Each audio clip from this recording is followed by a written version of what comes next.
Faripi wa turaje twigarurije imitima y'abahoza n'abakunzi ba hip hop baduteza amatwi bararyohewe ntibavuze byinshi banayobotse fashe buko tagituri gukaba banyanegeye y'abari guhaba kanundi igezweho ubu ngenda budage nkakora ibindeba nabigize imvange bimwe by'abadana ngo bigire iniga bagakina ndende ngo nizamaniga bidangira nabi kandi nyarugenge sharamenya neza ikidada arimo sijya mukumbura mpita muvamo n'uburi by'ukora gukina n'ubwenge mbere y'uko uzajya gukina n'umwenge udufite vision turahabona turi kuzubaza gida rubona mu kibuga hiti yirandagaye umuka kumaso urayiteruye nawakora byinshi bivanze makenge ahangahangwa muri cyo gusamura rubanda njya mbona rujya runsesa rukena ibyishimo duhetse mura reka nze nkode mu ruhanga muzumva umurisho paka yiriho mubyina umudiho mwumve muriho bankunda bo bamenye icyerekezo bamaze guteraho icyumvirizo muranohereza ibifiririzo n'ibiti zinepa nk'imifariso badogobo tageti n'ikariso badasa badapiza ibihogozo bateye agateba karenge ku kandi bahagatage mu ngoniza n'ikamo oya bidabo baheza ngudiko na mwana ujya usya buryangaravoma hari benshi rapu yateye ibiguma mureke gukopfuna aho tubareba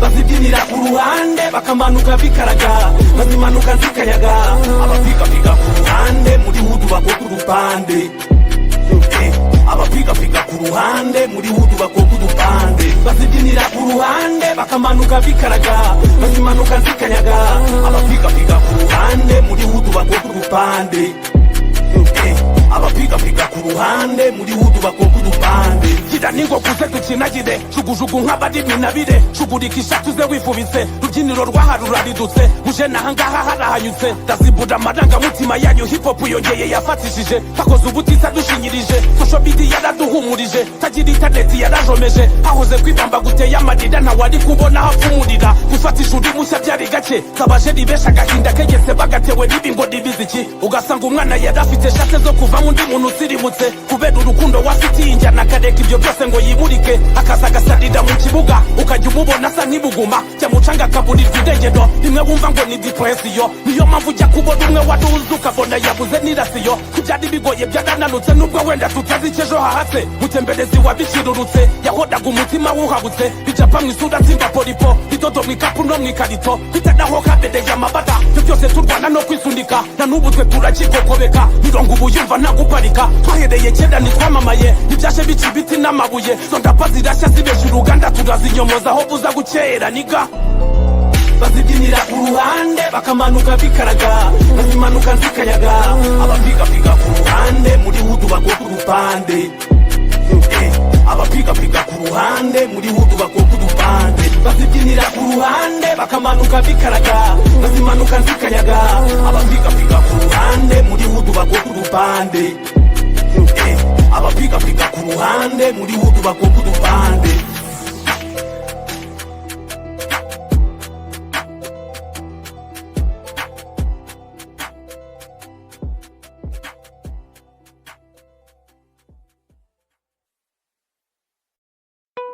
smartphone yawe yaraguhenze none ngo yishyize mu maboko atabyigiye ngo bayigukorere oya yishyira abatekinisiye b'umwuga ba Isatech iherereye mu mujyi kwa Makuza ahateganye n'umusigiti bayigukorere kinyamwuga muri Isatech bakora telefoni z'ubwoko bwose muri serivisi zikurikira gukora cyangwa gusimbura bateri gusimbura screen yangiritse gukora cyangwa gusimbura aho ucomeka charger kuri telefone charging port gukora kamera itagikora neza cyangwa kuyisimbura tunagufitiye abatekinisiye bakora za projecteri kandi uzadusangana accessoires za telefone nka covers chargers screen protectors camera protectors sanga Isatech ku mbuga nkoranyambaga za Instagram TikTok na Facebook wanaduhamagara kuri 0785 104 091.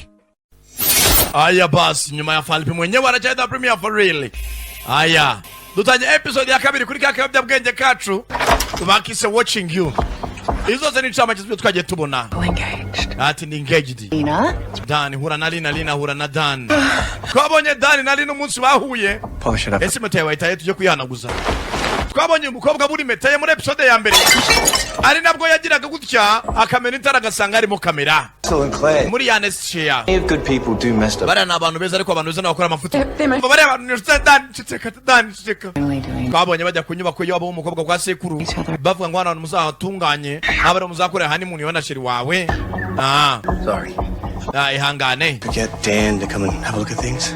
Turashaka Dan azatunganya ibintu byose. Twabonye Dan amusubiza impeta. Ibi byose byo nusubiramo. No twagarukiye ari umuganga ngo ndamureba. Abona ka video kiwe na Dan Mowa. Gakubitwa. Umukobwa yagize makoba aza hakuno. Bamweretse aka video kiwe rya joro. Aya bazda ko bitana turagomba kiba kirimo. Dore urwikekwe. Dore urwikekwe ari umuntu umwandikira nimero atazi. Nimero. Ndimo ndakureba, I'm watching you. Je regarde avec toi, c'est le français monsieur. Niba naje nimbogo ndamaze. Shegarwe. Umukobwa nabati, who is this we need? Arabaza. Yohereza message. Undi nawe arandika ibyo bita urwikekwe. Aya basi ati nzibanga ryawe, I know your secret. Rapfuye. Undi ati urashaka iki, what do you want? Yohereza message. Undi arandika arimo aratyping. Mutaro nka typing na typing. Arimo arandika aranabyihorera. Sasa hano n'umutima ukurira ati ko arimo arandika niyohereza ngamwira ijya ashaka agamije iki, watching episode ya 2. Ase yo mwumva urasakara bamwumva atari ryo jwi ryazigera ibora imitima ya benshi. Umuntu yagiye gusambana ibi nabikora nezerewe bitangiye kumutesha umutwe. Wajyaga he? Ngo nuko ngo yari ivumbuye ngo umugabo yasinze ngo bigenda bite? Bagatinze kuri polisi. Iyo umuntu agukangisha akafite akavideo kawe gahunda na yindi kuri polisi. Mukobwa uko araha akagera abantu kuri kamera za station ya polisi. Hano kamera birafata umwanya ungana iki? Urumva hano baba bafite abantu benshi bakiriye kuri station. Kandi iyo bafite abantu bazanye ibirego baba bagomba kubabaza byinshi. Ntabwo amenya uwagutanze muri station yarafite ikihe kibazo. Ariko rwose turafatanye n'umwanya. Yazanye na mugenzi we Tesi. The screenshots of messages. Ese ibyo bintu wabiscreenshot nze n'ama message nibiki? Binagukangisha. Erega iyo video n'ubundi apolisi uraza kuyibereka baraza kuyikenera. Blackmail. Ntabwo ari ngombwa. Ndabizi ko bibabaza. Excuse me. Hano hari abandi baje bari maratongana. Excuse me. Hari zindi couple zaje zitongana. Ntabwo nabana nawe ntabwo bishoboka. Je nibwe. Kaza kuri station ya police usanga abibwe. Wahindura nimero yanjye. Throw away my phone. Telefone nyijugunye mpindura na telefone na email byose. Had about a case at work a few months ago. None se ugira ngo ikirego bifa kuranyira gutyo gusa. This guy kept spamming his ex. Hari umutipe wakoraga n'umu ex we twarakoranaga ku kazi. As soon as she blocked him, he put her nudes in their work chat. Ati rwose umukobwa aragiye aboroka uwo mutipe ex amaze kumboroka umutipe nakindi yakoze. Yafashe groupe ya WhatsApp yo kukazanagamo amafoto y'umukobwa yambaye ubusa. Hari abatipe babikora. Rero ushaka kumva ngo ugiye gukuraho telefoni ugasanga amahanu uzayabe kuri Instagram, kuri social media platforms. Manu uko ubona bikoreye iki? Useless, the bloody lot of them. Hano hari abarimo aratongana nabo n'indi couple yibwe umukobwa atangira guta umutwe. Hano hari agasore arimo arareba amarira ukamucamo. Wowe urareba icyo urareba icyo wakapfawe. Uko dore icyo bita trauma ya video. Dore ibintu video zikora niba bavuga ati mujye mwirenda ibintu byitwa video. Hanabona hari umuntu uri muri irifatira uri muri irebera muri telefoni akabona kamera ya telefoni akibuka ya kamera yaryo akibuka video uko yibuka video dore trauma umukobwa arasohoka. Dore ngo aracanganyirwa mande ibi ntabwo nabira sister ntabwo nabyanganya ntabwo nabikora numva tuza Lina ibyo uri muracamo ndabizi watangiye guta umutwe na trauma kubera kuzi gufite n'igikwe nayari mahita mufite nzakira bano bantu bahagarike bareke gufata amashusho mbashake ne kwariyo mpamvu nakuzanye kuri polisi badebe ninde n'iriyo telefoni n'ibiki yakwandikiye. Let me figure it out. Cyangwa reka tureke kubizanamo leta akambyishakira. Back, but I'll call you. Reka nyene nikorera iperereza nzaguhamagara. Yanga kubigeza mu nzego. Yatashye afite urwikekwe. Ariko mana we video zizarikora. Video. Mundeke nisekere. Aya. Umukobwa yaje afite urwikekwe atangira kwibuka Dan. Cyadani nini gisore kiza. Buri hari ukuntu umuntu agukora ahantu akagushima ahantu ukajya mukobwa uziko nabwo ari muri dushe nubwo afite urwikekwe rwa video. Dani Mbanza yaramukoreye akazi. Dani Mbanza hari ahantu yamushimye urumva Dana muva mu ntekerezo umukobwa ari muri dushe ariko ibitekerezo Mama izina rya Yesu ngibi nago nabireba akira washira arinjira Grand too much for a wedding suit? Hari ibihumbi 2 by'idolari ku ikote costume ni ngombwa ara Can't decide. nago nafata umwanzuro And how long are you going to stink? Ewe ndimo ndanuka nangira vave muri dushe nkarabe Do you want to join me? Shene wanje ukanyiyungo uzi tugakaramana Mugomba yaratangiye kwakirwa mu kanya ari wenyine bitwaye ikizi urutipa sigaruko nanga rwase matamaje umuyenda yamukoze makazi asigare bafiyanza akabona rwose ni se matama ningo skwiraho mana we izina rya Yesu yono bazashya abantu bambara ubusa izina rya Yesu tayari umukobwa bwatinze hakunino afite ikibazo kimuremereye yaraje yambara ya meta yayihawe nane ngo nasekuru umusore bebe ina wangiye ko mbona ari ibitekerezo biri kure sheri umeze neza mu bebe araseka daseka reba icyo bita urwikekwe umeze neza Do that more often. batumana bya tujye tubikora buri munsi oya buri mu gitondo zajya bigukorera paka urupfu rudutanyije buri munsi zajya hangukubitira muri mu gitondo You gonna put that in your vows? tufite indahiro nshyashya cyane watangiye kwandika indahiro zawe se zandahira abantu barahira mu bukwe ati tuzabana nyine murabizi muri abantu bakuru. Alright, give us a preview. Okay, nsomeramo twumve. What he's up against? Unumva imirongo wanditswe nizabimeze. Kobwa mugenza vayo. Basubire mu vows zabo bazavuga mu munsi w'ubukwe. Cain. I remember how we first met. Ndanibuka ku munsi wa mbere ko twahuye. That pub on King Street with twaburaga muri King Street.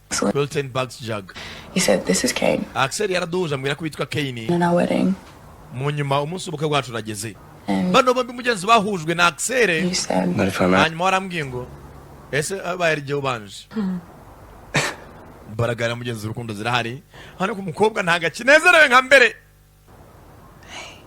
Buriya umuntu mubana kenshi cyangwa mumaranye igihe umwaka yagize icyo uramureba ukamumenya ko bamusa n'abantu mwaba nakuma mwarabaye umwe. Listen. Mva sheri. Cain. I need to. Nkeneye ko ataravuga telefone irasona. It's Dan. Ni Dani wa mushansi. Nako wa mukozi wo kwishansi. Arashaka igiswa muhanye. Dani yandikira umugabo mu gitondo. The mold is worse than he thought. Arambwira ngo arantu hangiritse birenze uko yabikekaga. Arashaka aje kwishansiye ngo nje kuwareba. Like all the way out there just. Aho uragiye kumara yiki. Nakwereza ifoto ya. Erega wasanga cyane n'umusada. Ari nk'ibintu akeneye ko muteruza. I'm not going to take down. Wewe wikwistressa.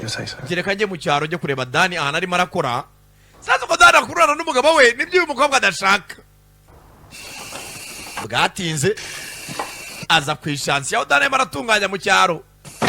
This is your main problem here. Hey man, dore ikibazo gikomeye aho kiri rero nahangaha. Well, we'll have to find. Rana izi nzu bubakisha imbaho gasanga sima na beto nibikeya. Oh, hey, check this out. Usanga hari nk'ahantu hamenetse amazi imbaho zikamungwa. Fasha hakuno nkwereke. Bafungura hano. Have any secrets we should know about? Sekuru umukobwa ariko mazara afite amabanga menshi. Hano harimo utwugi munsi y'inyubako. Bafungura. Banaga telefoni. Binjira mindani. Munsi y'inyubako. Looks like someone died in here. Saranuka ibintu bisanga byapfiriyemo. Bakomeza mindani.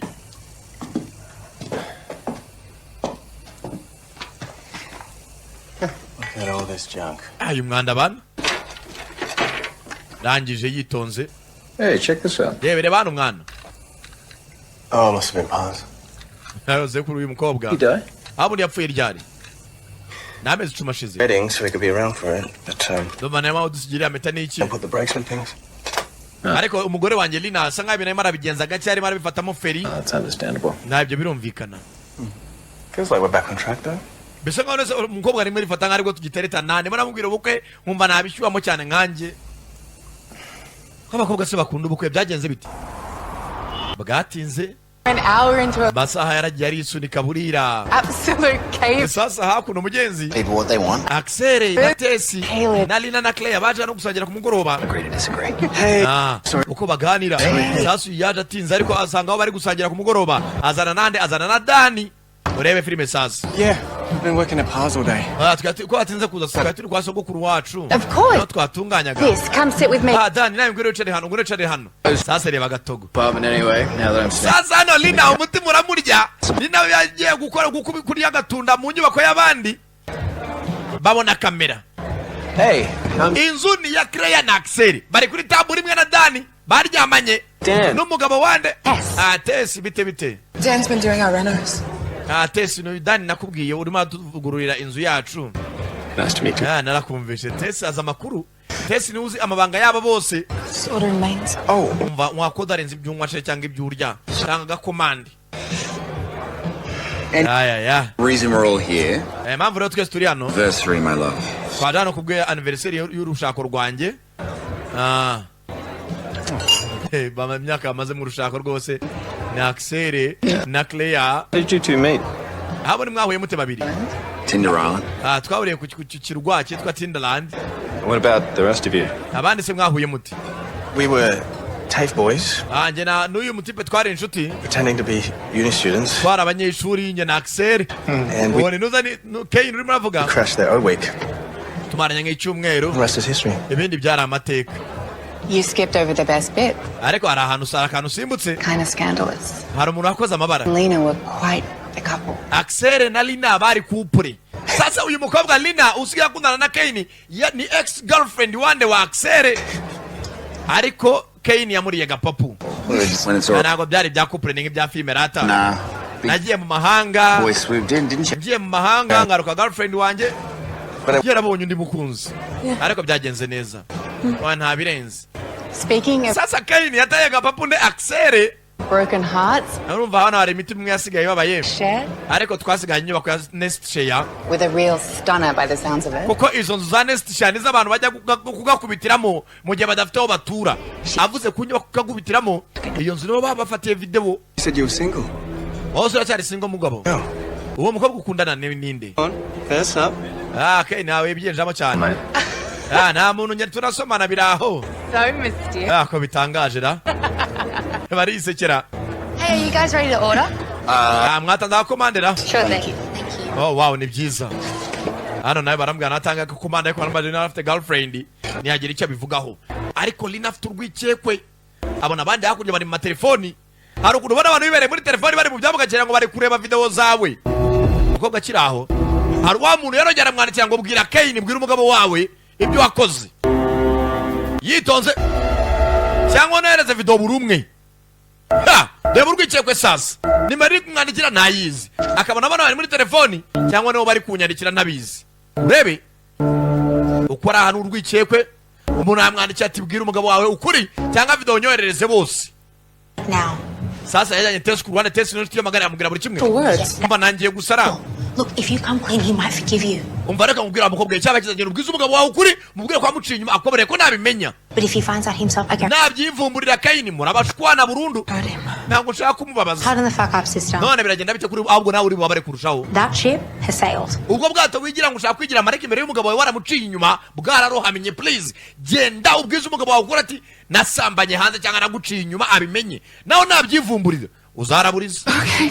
Fuck. I mean, I Usemana ndabigenza was someone njye namubwiye unaryamanye n'umuntu. all the time. Umva abantu bacana inyuma amanywa n'ijoro. Who would give such a shit? None se kuki atabitindaho? For one, you None se we ko ntabwo yaciye inyuma Axel mukaryamana mugahita munakundana. know he's never got over you. Nibaze yuko na Axel nawe wasanga ataranakobera se ex wawe se icyambere Axel na ex wawe sibyo inzu wagiye kuryamaniramo n'undi mugabo n'inzu ya ex wawe wasanga na ex wawe agifite umushaka kwa mukatiye ugafatana nande na Kane ari mpamvu yagufashe video nabyo bitekerezeho. Wibuke inzu baryamaniyemo ni ya Axel nande na Claire biramucanga. Sasa Dani hakuno abandi ni amakupure zizana Tesi nande Tesi ndaje buretse gato mugane na Dani. Urwicaye ko bari mu mbari. Why did you come tonight? Ubundi gucajanira ijoro. Well, I was worried about you. nari nahangayikishijwe nawe I wanted to see you again. nashaka kongera kukubona bumva abatipe rero buriya ngo aho yonnye nijya acika manega ati rwose nari ngukumbira nashaka kongera kukubona. Has someone been texting you? hari umuntu umaze iminsi akwandikira se wowe? Texting me? No. anyandikira nawe? I've been getting these messages. maze iminsi nakira ubu butumwa bugufi. Someone has the video. hari umuntu ufite video yacu bikangamo yamaye agace kayo umva. Mana nyagasani. Show me. Reka turebe ntabwo nakwerekera hano. Yes. Freeze up. Ya mwana yemeze bitese. Finally. Ex walina avayo na Axel. Yes. Twatoje gutora ububyeri kanzijyane. Oyakira aha Kayini. Kayini abona girlfriend we ari kumwe na ex boyfriend baganira. Exactly. Yeah, no. Shane byiza rwose. Urumva biriya bintu bazagaruye ngo nyara twarakundanye. Ntago mashaka umugabo wabifata nabi atangira kumwambika. Ukamwambika umwenda. Sigaye wambika umugore wanjye. Buriya abagabo hari ukuntu bafu ariko navuge Kayini arabibona ariko ntiyabitindaho. Ex boyfriend ni bwatinze hakuno mugenzi. Kayini mu gitondo yazanye na mushiti mukitozo ni Kayini na Axel cyangwa se Gahini na Axel baje mukitozo batuye hafi na amazi muri Australia. N'ubundi afite mugenzi cya application ngo gifata abantu gukora imyitozo cyitwa Forge Fit. Aya mwana kananiro karimo. This is my favorite place in the Ana mbere kunda muri yisi. It's all over your Insta. Washize kuri Instagram aho ubanza mfatira kandi agafoto nza gupostinga shire kuri Instagram. Hindukira mwana hindukira. One more. Angera fatana kandi group company yangizemo Up pretty late last night. ya FF Forge Fit. Yeah, I can tell. He's not a bad guy, I like him. Na bireza ariko. What's the matter, big dog? You jealous? Asa man ujufuye na girlfriend wawe ndatoya. So? Niko mbiceka. What? Yes. I don't know, Lena, she seemed distracted to you? Ariko man uri kumwe n'umugore wanjye mama asa nkaho ari distracted usa nkaho mujyana ibitekerezo. I don't think so. Maniga atangiye gufuwa nuza ni Kayini. Nguyo Axel ari kumwe n'umugore we ngo aruko nabona ari distracted. She didn't say anything. Nta kintu yambwiye. Hardly talk to her now, think about it. Mana uvugana n'umugore wanjye tuganira bisanzwe nta n'urwikiye ko twaratandukanye murakundana ntabwo nyimutereta bro mfite umugore n'umwana. Any good ones? Amafoto afashe ni meza bana. Banzure bukunda mezi. Ara scrolling agize gutya bona maniga cyagiye bajyaga kunyubako yo iwabo w'umukobwa uyu mutipe yafotoraga umugore we. Kandi ex boyfriend we. Asimani ibi nibiki. Must have been on burst mode. Wasanga ari bus mode wana. Hari ku telefone yifotoza. Alright. Sawa. Reka dokomeza kitozo bana. Kayini arababara. Bano bantu naba ex ni bwatinze. Sasa uyu hari ukuntu ujya ukavumbura ka application ushyiramo nimero ikaba yakubwira ninde nyine nimero ibaruyeho. Ntabwo wakunda no mu Rwanda umuntu aguhamagara ugatsa nk'umwohereza amafaranga kuri momo ugahita ubona amazina ye yose umwirondoro. Let me talk to you for a second. Wareka kubaza mwana yashyizemo mu ka application kankumwereka nyine nimero. Relax. Mbatuza mwana. Just need some tech support. Mwana nyine support y'umuntu w'umutekinisiye w'umu IT w'umuboneri. Kind of a cyangwa umuntu w'umu Octave w'umusamu. What gave it away? Aha gute? it's for fun. Mwana shaka tuntu amfasha. Umuntu w'umu IT cyangwa umuhaka. A really weird question, but Urumva rero ngiye kwaza bishaka kumvikana nkaho biri weird bidasanzwe. let's say like somebody's texting you. Urabona hari ukuntu umuntu aba kwandikira nka message. Is there a way to find out who it is? Hari uburyo wavumbura uwo ari we. A private number? Ari nka private number. Oh, you're getting spammed? Regular number nimero isanzwe. Hari umuntu guscaminga se? It's for a friend. Ni inshuti urumva. Nshaka gufasha kuyimenyera nimero yandikira.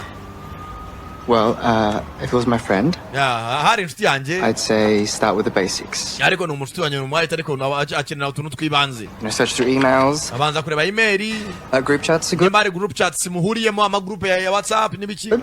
You could try reverse searching through Pay IDs. Cyangwa uka reversing a Pay ID. See if it's connected to a bank account. Bakabanza kareba ko umuntu na ID yiwe na numero de compte ibintu nk'ibyo.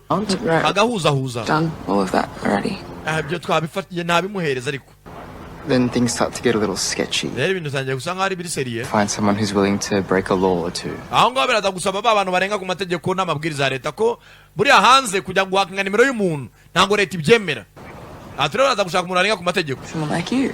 banshakira umuntu umeze nkawe. I'm not a hacker. njye ntabwo ndi umuhaka. I just really like video games. njye nkunda za video game ariko ntabwo nzi ibintu byo guhakinga. So do you know someone? ndetse nta muntu waba uzi mwana wandangira. Are you okay? mwana umeze neza ra? You don't seem it. ndabona usa nkaho uri distracted ntabwo utuje muri wowe. Scotty, I'm very much not okay. mwana mu by'ukuri ntabwo umeze neza muvandi. Scott fasha bagatinze babitinzeho. hari afashe imodoka yerekereza ibyaro aza ku ishansi ye. yaje wenyine na Lina aza hakuno ku ishansi ye.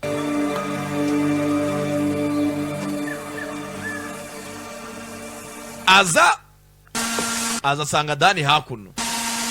nawe undebere urebe filime. uyu mudamu nyuma yuko amukangishije video yaba ari muri douche atekereza iyi niga yaramukurugutsiye. araza aramwereka ka video. ukamwereka ka video mana iri hano hano sha byari atari ndabyibuka. byo mbonye birahagije iyi sibi. Test says it's evidence. Test yamwe ngo ikimenyetso ntago nahisiba kano gace yanyoherereje. Are you okay?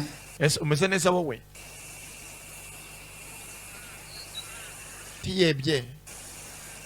I got stalked once. njye bigeze ku stalkinga umunsi umwe. A couple of years ago. imyaka mike ishize. She thought I looked like someone she knew, apparently. urumva umukobwa twakundanaga yaketse yuko nshobora kuba hari umuntu duteretana baziranye aranstalkinga.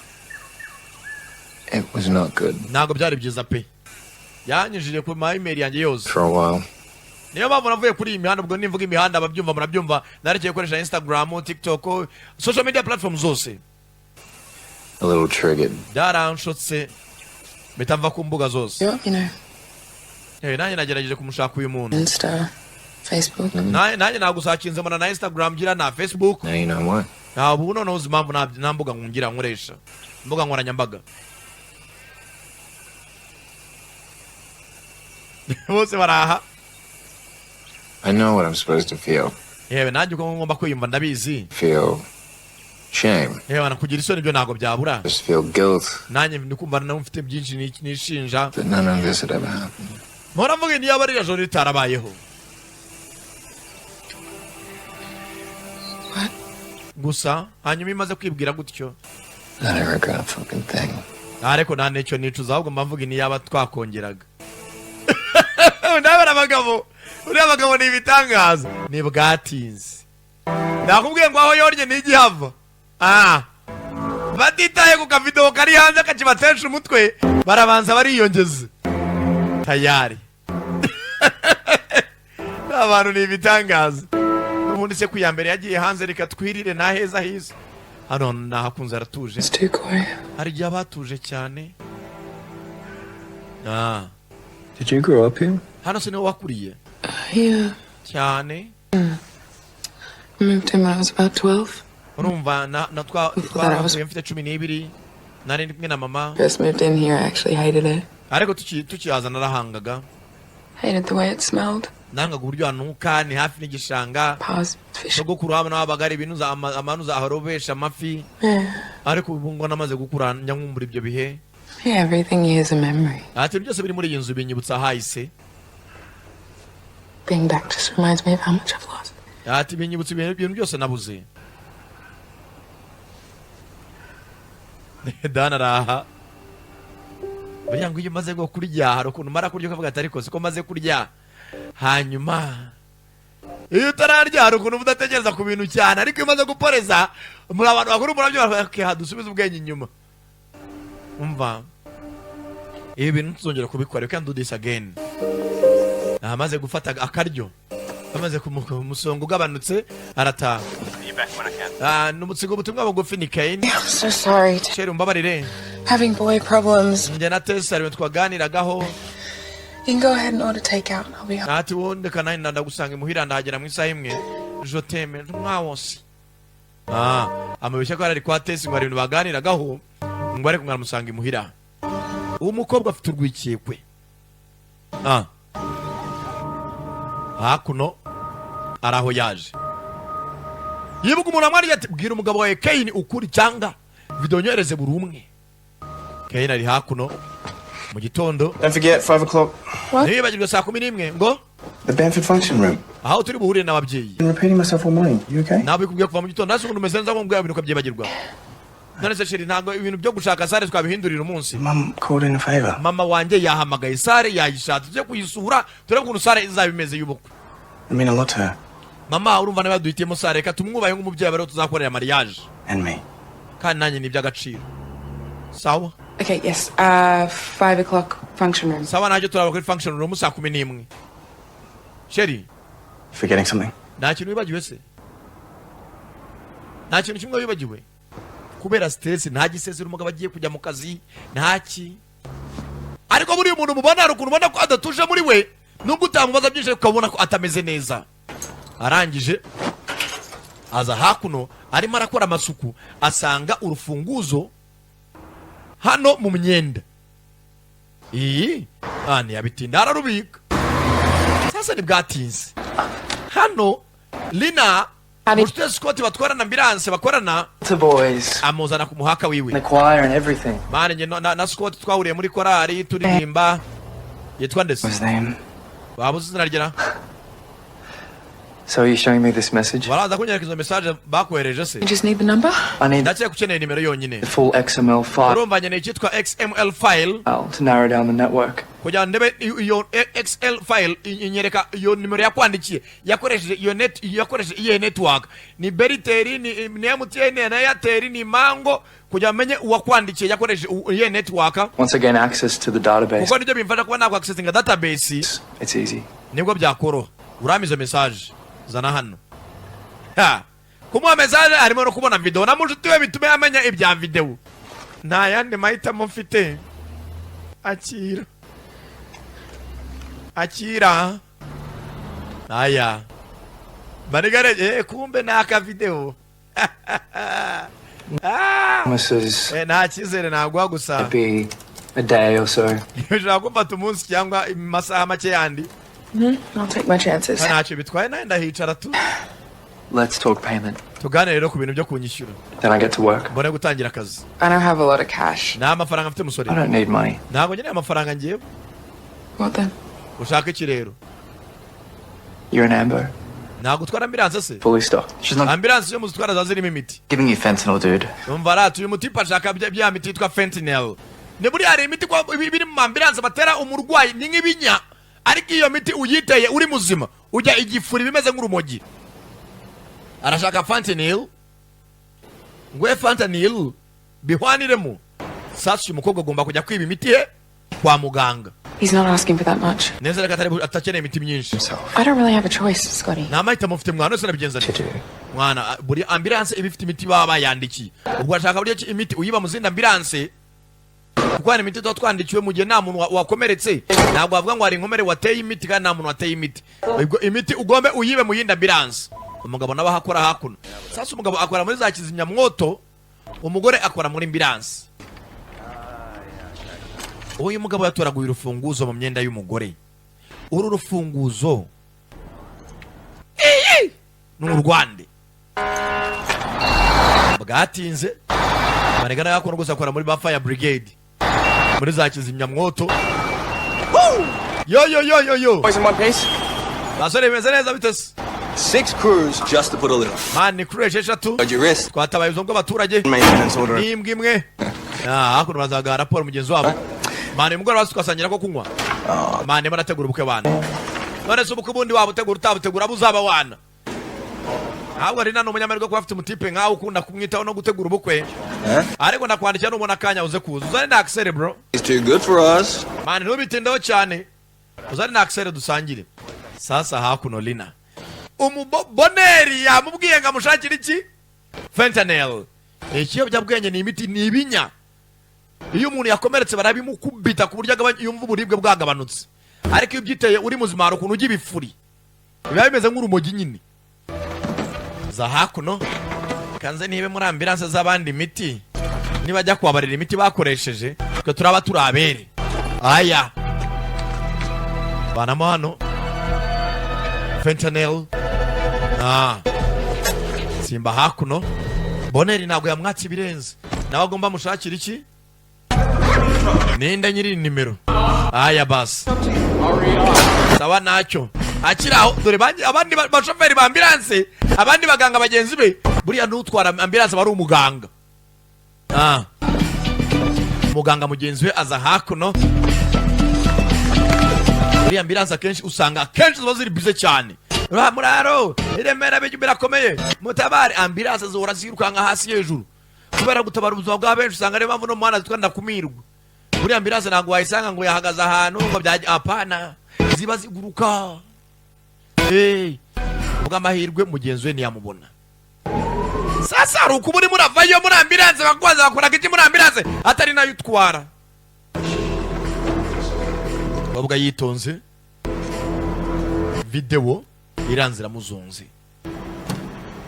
Nyabona bino bintu njya babwiza ukuri umusore yaraje na nyina bari kuri sare. Sheri wawe ari he ko yatinze. What about you, young lady? Urahabona ute mukobwa muto? Oh yeah, Lena told me about last night. Agero ryashize rina yambwiye ngo mware muri kumwe. Sasa dore yazanye na Tesi nako linabesha umugabo ko arakubwira Tesi ro ryashize kandi yaragiye gura na Dani kwishansi. I'm so sorry. Ataravuga bakiraho babona Lina ziramuzanye. Abuze gato Kane yaramuvumbuye. Lina arabuze ibyo yisobanura. Yewe muze tubandi dutembera isare. The rest of the tables in a. Amatabura zabari hano. Tabure n'umunane zikenewe imbere. Well, ni mama w'umusore rwose. Shero rabona ute. Big. Mana ni heza rwose ni hanini. There is a 60th on standby, so we can't drag our feet. Ati rwose tugomba kubafatirana mbere yuko bazamura n'ibiciro. Murabyumva mute? Can we look around first? Wareka twatembera mama. Ni nyirabukwe. It's nice. Sheri nyano atari heza. Yani heza ariko. Plus it's mates' rights. Hano gusa ni benshi bakureye mu mariage. Appreciate Rose. Ipfa gushimira ga. Everything I just. Ibintu by'amaroza arimo arashaka impamvu zatuma atiyongera agacomoka. Oh, what does then? Hasi sheri ufite kibazo. Fancy, too beachy, too gardeny, not gardeny enough. Urimo avuga ngo jardin no yangwa ntabwo ari kuri beach. Urimo arashaka impamvu zidafatika.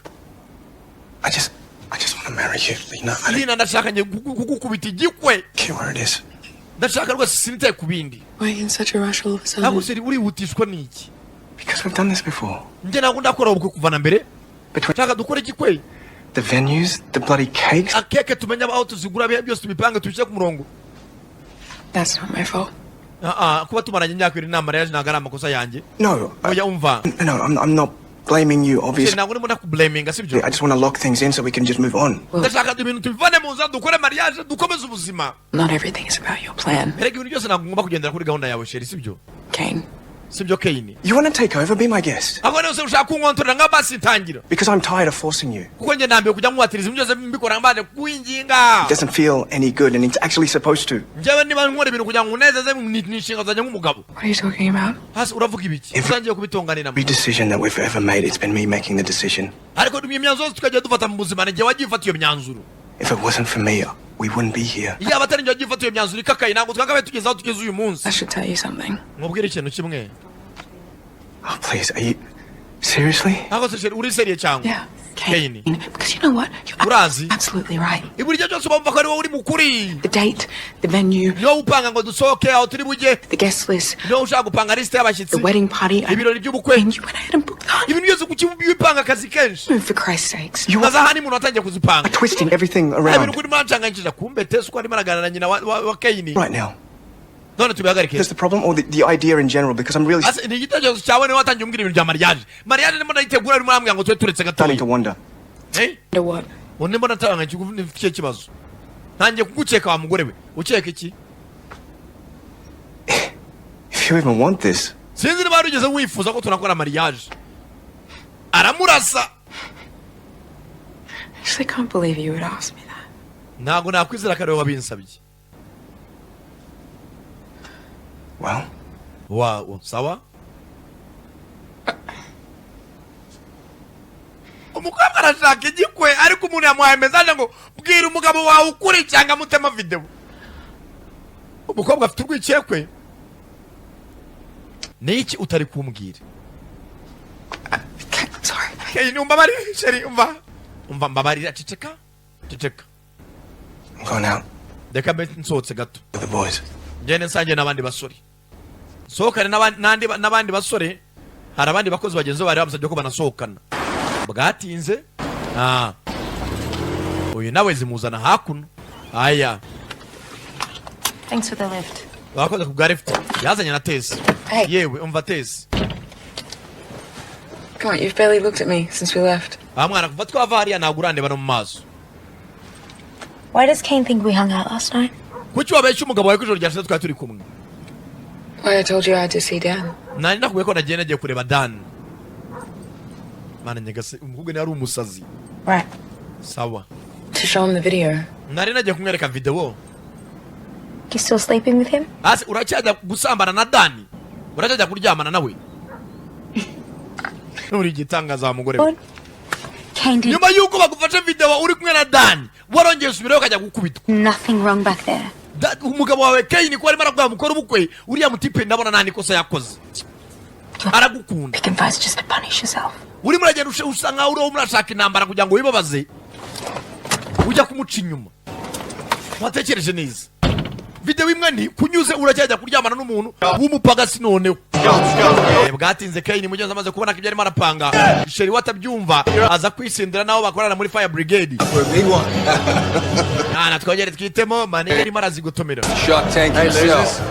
Mwana ni hatari. Kumene bwaze na Axel nawe avayo. Wibuka asigaye afuira Axel asigaye atereta Sheri we.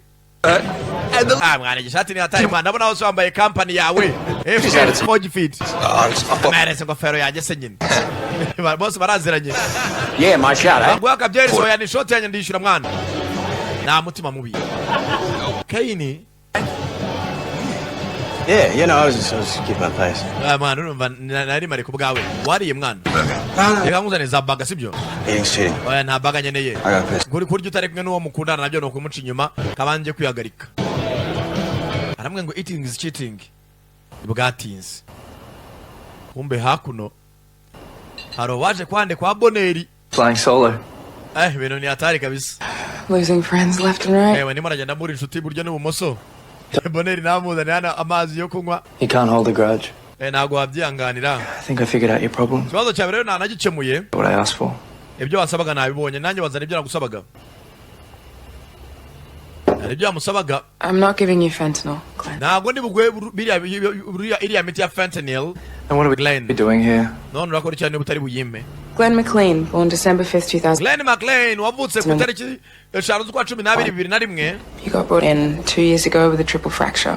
waje kuvunika amagufwa 3 yo mu kugura imyaka 2 ishize I looked up your intake form. narebye rwose intake zawe You got T-boned in an intersection. washaka ko bagushyira icyuma mu kuguru ariko baye baguhindurira ariko wabuze buryo ki wahura n'umuganga wanyawe wabigukorera kubera ko nta mafaranga ufite usubizwa inyuma none So, I know a good surgeon who... uzo musaji ni mwiza umuntu wakubaga wavunitse mu kuguru yaranze akanagushyira kuri liste imbere akakuvura vuba wabikora nabigufasha ko kugira ngo urumogi kubera ko impamvu uyawuza runo rumogi no kugira ngo baje kuba wasinzira okay By law in Australia, twubane nk'abanyamategeko muri Australia undergoes an ID check. ati rwose nakoze icyitwa ID check imenya simukadi ni yande Okay. sawa Any state bullshit in my opinion, but ati mwana gusa bitindaho cyane it's pretty helpful. ibintu bijya bifasha rimwe na rimwe reba hano kuri address It's name, date of birth. hano hariho amatariki yavukiyeho address yahatuye Any of this? reba hanze usome hariya urebe ko uwo muntu wamumenya kureba neza Axel Harris niwe nyiri ya nimero ijya yandikira umukobwa y'u Rwanda 32 oh wahoze ari ex boyfriend usigaye ukundana na Claire kandi koko inzu baryamaniyemo we na Dan ni inzu ya Axel na Claire ngatinze yaje kwa Axel Lena, hey. Lena bite What are you doing here? urakora cyano Is Axel around? Axel yaba hari With Kane and the boys. sohokanye na Kane n'abandi basore bakorana n'umugabo wawe Coming, honey. Hi, Lee. Zara bite ndaje When? G&T. Why? wazukanye ingwanye n'umwana wanjye tugasangira wine waya nzaza ubutaha Okay. okay nta kibazo urebe Claire ntiyagira icyo amenye kumbe hakuno Axel ari mu kabari nande Axel ni uzonga umugore wande wa Kane kubera ko yahoze bakundana bantu maze kuzihamya bambwiye ibyabaye Just wanna get wasted. Man, ndashaka gusinda ndebe ko natuza muri nge. Mission accomplished. Ubwo mission mukanya nabirangiye tu. You in the doghouse again? Semani ufitiye kibazo wabashije kuri ya doghouse yanzu yimbwa. Ufitiye kibazo gituma wiyoza amayoga. Got in a massive fight. Mwana mazimisi ndi mu ntambara n'umugore. Every time she gets a message, ati umugore wanjye sanga afite undi mugabo basigaye baryamana ko buri munsi ukabonye ubutumwa she gets this look on her face. mbamuna kubaso ari kunahinduka yakira message ngabona arahindutse bisa nka afite undi mugabo basigaye baryamana. Change the password, turn the yahinduye password, find my na ya application ya find my umenya ahantu umuntu mukunda naherereye yarayifunze. So she can't even look at me. Man, nta n'umugore wanjye akindi amaso. It's distant. Isa nkaho tuba mu nzu imwe ariko ari kure yanjye. Yabikorera iki se? Wowe se ntabwo yaguciye inyuma ajya gukundana nanjye? With me, didn't she? None se ntabwo njye n'umugore wanjye twago yari ex yari umugore wawe aguciye inyuma turakundana uyu munsi turi kumwe rero nanjye ashobora kuba yanca inyuma. Hey, mvira abagabo stressful. Mwana gerageza utahe uryame uruhuke ibyo bibaho. Let's go, what's really going on? Ahubwo genda wicare n'umugore wawe muganire umbaze n'ibiki bijya mbere sibyo mwana naksere. You care. Basubone kuki umwitaho cyane. You're my brother. Man, uri umuvandimwe wanjye ngomba kugira inama kandi koko umugore guta umutwe naksere bijya mu ruhare. Uri umuvandimwe wanjye niyo bamugira inama. Come on. Mva mwana. Let's get you home. Reka ngugeze muhira. Think I'm still good to drive? Ndaje kutashobora gutwara abana kwandikira. Yakira aha. Abona rwa rufunguzo yasanze mu rugo rwe mu myenda yari marakweruka amasuku abona urufite aga key holder cyangwa buno buntu bafata bashira imfunguzo gasa neza nkako urufunguzo rwane rwa Axel. Arakabona Kaini. Cyangwa uyu musenzi yasubiranye na ex we. Akira aho Lina amuha message ngo dushene kuvugana durire kuri yanzu yitwa Next Share. Arangije Be right back. Mwana ndagaruka mukanya. Sawa ntacyo. Lina amwanditse message ngo bahurire kuri Next Share. Za nyubako bakodesha bakagakubitiramo amutegerereza hakuno. Urebe filime. Nibwatinze Axel akora iki? Aza hakuno. Ahure na Lina ni ex-girlfriend. Baratandukanye afatana nande na Kaini. Aza kumureba hakuno. Everything okay? Bino meze neza bana. Kobwa yari bafite imijinya. Benjira indani. Yaje yaraka cyane itara. Funga umuryango. Tell me what's going on. Wambwira ibiki bijya mbere. Mujinya burana hera tuka. Night, you asked me if things were weird between us. Uribuka ryaje gihe wambaza ngo hari ibintu bidasanzwe hagati yanjye nawe. And I actually realized something. Hari ikintu naje kumenya. Things have been weird. Koko ibintu bimaze igihe bitanameze neza. For ages. Nyuma y'imyaka myinshi. Twaratandukanye ariko uracyangenda wa musenzi. I don't know what you're talking about. Ibintu mvuganye ntabwo mbizi nkugenda uze ngushaka iki. Thought that maybe it would stop. Narinzi ko wenda nuzahagarika ibintu byo kunyikururaho. Once you married Claire. Narinzi ko numara gukora mariage na Claire nzakuva mu mutwe ukaregera kungendaho ukamenya ko numu ex byarangiye. Thing that you have with me, this obsession. Sinzi niba ukinkunda ukifitiye amarangamutima kuri muranzonga. Well, I'm not here for excuses. Mva wa mugabo rero ntabwo nje kujya mu mwaka mabazo wabyumva. I just wanted to stop. Ndashaka ibintu byo kunyikururaho birangire. Nje nawe twaratandukanye mfite umugabo ufite Claire please winzonga. So here's what's going to happen. Umva rero bigiye gukurikira. I am going to come clean with Kane. Ngiye kugenda mbwiza umugabo wanjye ukuri ko namuciye inyuma. You are going to come clean with Claire. Nawe ugenda ubwiza umugore wawe ukuri kuko ukinzonga. Think about what? Ase mwese ukuri gutese. Don't Uravuga ibiki? play dumb. Wikwigira injiji. Reba hano.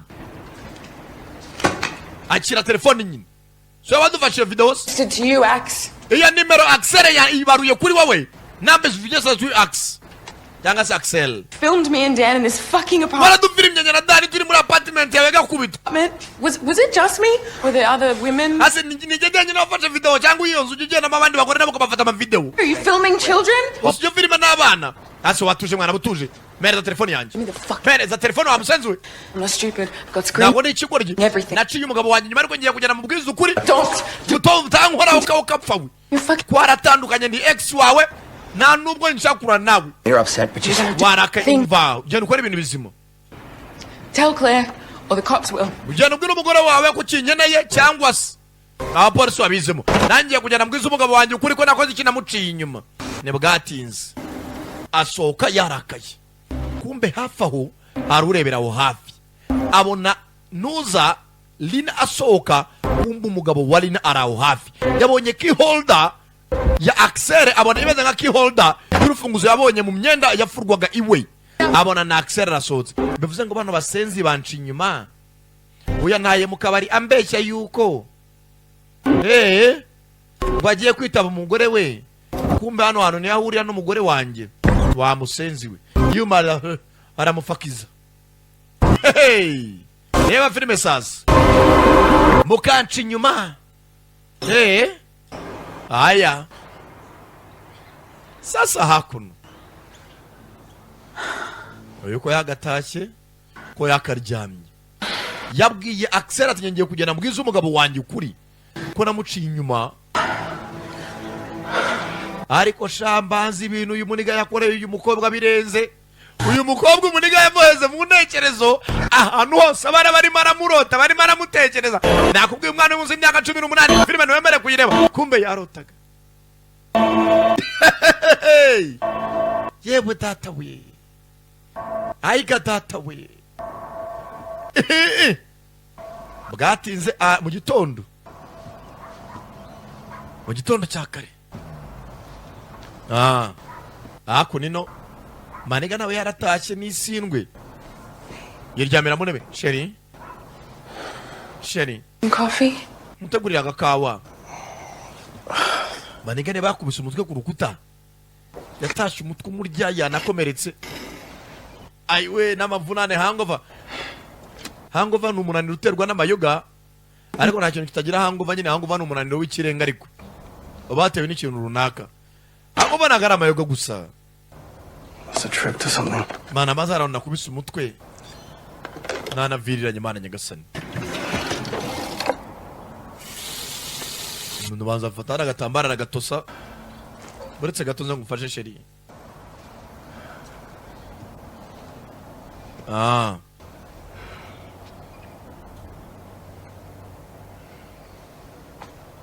bafite igikwe ariko umukobwa yavuze ngo mugenzi Tesi yarambwiye tuzabwiza umugabo wawe ukuri kuko umunsi yabimenye utaramubwiye bizaba ari bibi. Uyu mugabo hari ahantu yamubonye ariko na Axel joro ryashize aramureba ariko uyu mudamu nawe yarahindutse. Kane Gahini I slept with someone. hari umuntu twaryamanye amubwiza ukuri aba open. I won't lie and say it was an accident. Ntabwo nakubaza ngo mvuge ko byabaye ari impanuka nabikoze mbishaka pe. I don't want to stand here just rero sinshaka guhagarara imbere y'amaso yawe ngwe inzitwazo zidafatika naguciye inyuma pe gusa icyo nshaka kubwira nuko ngukunda nawe undebere and that I'm really sorry. kandi mubare ngibyabaye maniga yarababaye bakiraho telefoni ya mbere irasona telefoni Claire ahamagara nde Kane yanga kwitaba. Can you say something? Sheri wagize ikintu uvuga.